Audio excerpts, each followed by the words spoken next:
मोदी जी देख रहे हैं, गांव में एक कहावत है, गांव में कोई अमीर घर के परिवार के लोग होते हैं, काम धंधा करते नहीं है और बाप दादा का जमीन बेच बेच कर खाते हैं।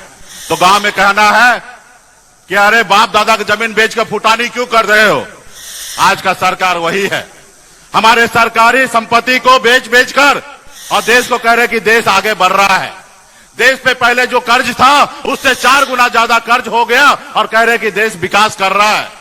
आज देश के लोगों को सिर्फ 5 किलो चावल के लिए लाइन पे लगा दिया है और कोई लोग कह रहे हैं कि देश तरक्की कर रहा है। आप बताइए, अभी 10 दिन पहले दुनिया के सूची में से हमें विकासशील देश से के नाम से हमें बाहर कर दिया गया और मोदी जी कह रहे हैं कि हमारा देश आगे बढ़ रहा है, डंका बज रहा है। हुआ है, इस देश को लोकतंत्र से हटाकर राजतंत्र में लाना चाह रहा है। साथियों, इस देश के संविधान को बदलने का कोशिश किया जा रहा है। आज संविधान के दम पे आज गरीब पिछड़ा, आज मल्ला का बेटा भी आपके सामने में अपनी बात रखने का हैसियत रखता है। ये किसके कारण? ये संविधान के कारण। लेकिन कुछ लोग जो है, नागपुर में डिसीजन होता है और नागपुर के इशारे पे देश में संविधान को बदलने की सोच रखते हैं। साथियों, आज बताइए देश किस जगह पे पहुंच रहा है। आज बताइए, देश में 2-2 मुख्यमंत्री को जेल में डाल दिया गया। क्या ये लोकतंत्र है? ये लोकतंत्र नहीं है। साथियों, आज जितने भी सरकारी संस्था है अपने जेब में रख लिया है, किसी को बोलने की आजादी नहीं है। क्या ये लोकतंत्र है? हेलो, आज देश में हजारों लाखों करोड़ रुपया देश के जनता का खर्च हो रहा है चुनाव पे, इसलिए क्योंकि जनता मालिक है और जनता जिसको चाहेंगे उनको बैठाएंगे। लेकिन आज क्या हो रहा है, हर चीज को अपने कंट्रोल में लिया जा रहा है। आज देखिए, कांग्रेस पार्टी इतनी बड़ी पुरानी पार्टी, आज उनके बैंक खाते को सीज कर दिया गया ताकि वो सही से चुनाव न लड़े। आप बताइए, हमारी भी पार्टी को बहुत कोशिश की है, खास करके मोदी जी, कि मुकेश सहनी का पार्टी को समाप्त कर दे। लेकिन हमने बहुत मेहनत किया, लेकिन हमारी पार्टी को रजिस्ट्रेशन नहीं कैंसिल कर पाया। हमने उसके लिए काम किया।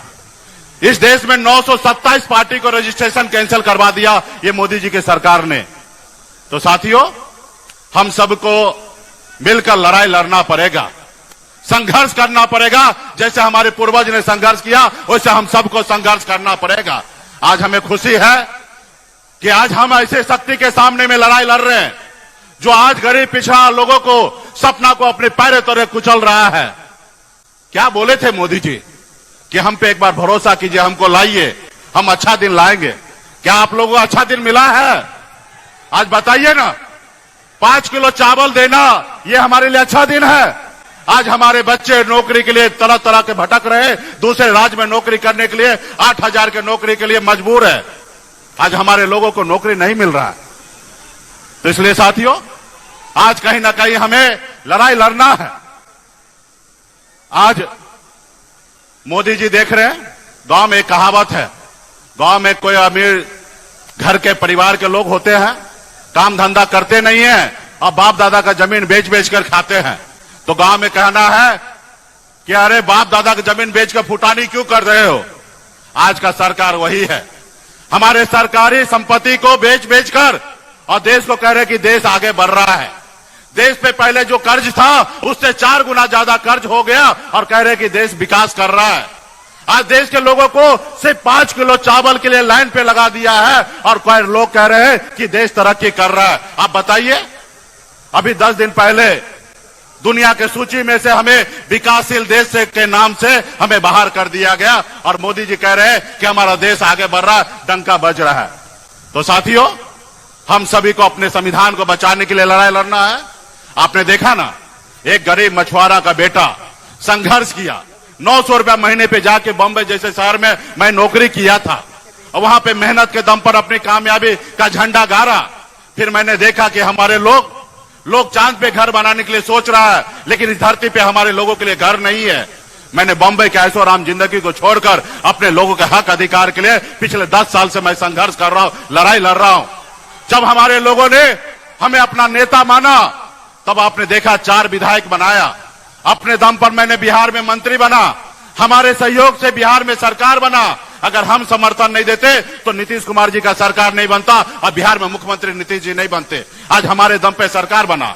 लेकिन वो क्या किया, वो देखा कि एक मल्लाह का बेटा, मछली मारने वाले का बेटा मालिक बन गया, 4 विधायक बना लिया, मंत्री बना हुआ है, इसको रोको। उन्होंने हमें रोकने का काम किया, हमारी पार्टी के विधायक को खरीद लिया, हमें उस सरकार से बाहर कर दिया जो सरकार हमने बनाया था, उस सरकार से हमें बाहर कर दिया। तो साथियों, हमारे पास एक ही विकल्प है, संघर्ष करना। उसको मुझसे तक नहीं तकलीफ है, उनको निषाद समाज से तकलीफ है। उन्होंने देखा कि मुकेश सहनी के नेतृत्व में निषाद समाज आगे निकल जाएगा, जैसे हमारे आदरणीय श्री लालू प्रसाद जी के नेतृत्व में पूरे बिहार के गरीब, पिछड़ा, दलित सभी लोगों ने अपने पैर पे खड़ा होने का काम किया। उसी तरीके से देखा कि एक मल्लाह का बेटा बहुत तेजी से काम कर रहा है, इसको रोको, और वो हमको गुलाम बनाने का कोशिश कर रहा है। आज बताइए, हमारी लड़ाई है कि जब दिल्ली में निषाद को आरक्षण मिल रहा है, जब बंगाल में निषाद समाज के सभी उपजाति, चाहे वो बिंद हो, बिलदार हो, नुनिया हो, मलाह हो, चाहे हो तियर हो, बनपर हो, केवट हो, सभी को आरक्षण मिल रहा है इसी का, और इसके लिए हम लोग लड़ाई लड़ रहे हैं। कई बार मोदी जी ने वादा किया कि हम आपका काम करेंगे, हम आरक्षण लागू करेंगे। जब उसका समय निकल जाता है तो भूल जाता कि मल्लाह का बेटा कौन हो तुम, तुम्हारा समस्या क्या है। तो आज देश के प्रधानमंत्री का काम है कि हर गरीब युवा के बारे में सोचना, हर जाति धर्म के बारे में सोचना, लेकिन वो नहीं सोचते हैं। वो आएंगे, आपको लड़ाने के लिए आएंगे, धर्म के नाम पे लड़ाने के लिए आएंगे। तो इसलिए साथियों, हम सब इस संसार में, इस भारत में हम सब जाति धर्म के लोग आपस में भाई बनकर भाईचारा के साथ रहते हैं। इस देश की आजादी दिलाने के लिए हर जाति धर्म के लोगों ने खून पसीना बहाया, लेकिन आज वो लोग नफरत की राजनीति कर रहा है। आज जबकि उनको जोड़ने की समय है, लेकिन यहाँ पे तोड़ने की बात करता है। जब भी समाज में जो भी तोड़ने की बात करे, वो आपका कभी नहीं हो सकता है, सिर्फ वो अपने स्वार्थ की राजनीति कर रहा साथियों। आज इसलिए मैं लड़ाई लड़ने के लिए मैदान में आया हूं साथियों, हमें खुशी है। इसलिए अगर आप लोग भी अगर चाहते हैं कि समाज में बदलाव आए, गरीब को नौकरी मिले, सामाजिक न्याय मजबूत हो, तो आप लोगों को इंडिया गठबंधन के साथ मजबूती से खड़ा होने की आवश्यकता है साथियों। इंडिया गठबंधन के साथ होना है। जीता जागता उदाहरण ले लीजिए। आप जब आपने देखा 2022 में जब नीतीश कुमार जी मोदी जी को छोड़कर और तेजस्वी प्रसाद यादव जी के साथ सरकार बनाए तो क्या फायदा मिला? कई लाख युवा को नौकरी मिला।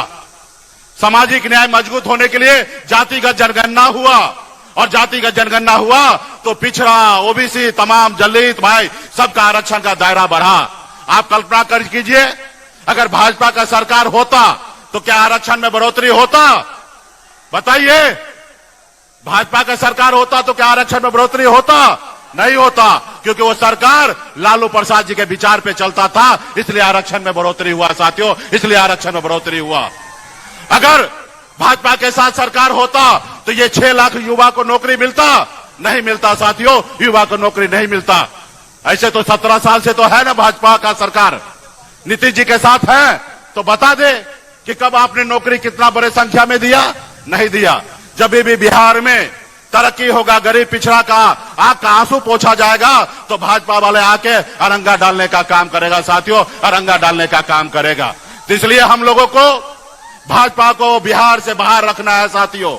आज भाजपा मजबूत होता है तो नागपुर मजबूत होता है, गुजरात मजबूत होता है, लेकिन बिहार वहीं का वहीं रहता है। हम सब का कर्तव्य बनता है कि हम लोग एक साथ होकर मजबूती से हम अपने बिहार के बारे में सोचेंगे, और हमने तो निर्णय ले लिया है कि आने वाला समय में, अभी तो हम मजबूती से 40 के 40 सीट जीतेंगे, और आने वाला समय में श्री तेजस्वी प्रसाद यादव जी के नेतृत्व में अपना सरकार बनाएंगे साथियों। और बिहार में जो नौकरी देने का सिलसिला चालू हुआ था, वो आने वाला समय में उससे भी बड़े संख्या में नौकरी हम लोग मिलकर देने का काम करेंगे साथियों। इसलिए साथियों, इस चंपारण के धरती पर 3 लोकसभा सीट है। एक राष्ट्रीय जनता दल की पार्टी वाल्मीकि नगर लड़ेंगे, और बेतिया से कांग्रेस पार्टी है, और मोतिहारी से वीआईपी पार्टी का प्रत्याशी वहां पे आएंगे साथियों। और आप सब मजबूती से सारे 40 के 40 लोकसभा सीट मजबूती से जिताने का काम कीजिएगा, तब आने वाला समय में गरीब का कल्याण होगा साथियों। बहुत बहुत धन्यवाद देता हूं। मंच पे उपस्थित सारे नेता को बहुत बहुत धन्यवाद, और इस सभा में बड़े संख्या में उपस्थित सभी नेतागण को बहुत बहुत धन्यवाद देता हूं। चुनाव के समय में फिर से मैं आप लोगों के बीच में आऊंगा, और पार्टी का एक एक नेता, आपने संकल्प लिया था हाथ में गंगा जल लेके मां गंगा को सौगंध खाया था कि आने वाले समय में अपने बच्चे के भविष्य के लिए लड़ाई लड़ेंगे। वो संकल्प को याद रखिएगा। एक एक गांव में जाइएगा, एक एक टोला में जाइएगा और सभी को याद दिलाकर अपने महागठबंधन, इंडिया गठबंधन के पक्ष में पूरे बिहार में मजबूती से खड़ा होकर वोट गिराने का काम कीजिएगा। बहुत बहुत धन्यवाद देता हूं सभी साथी को।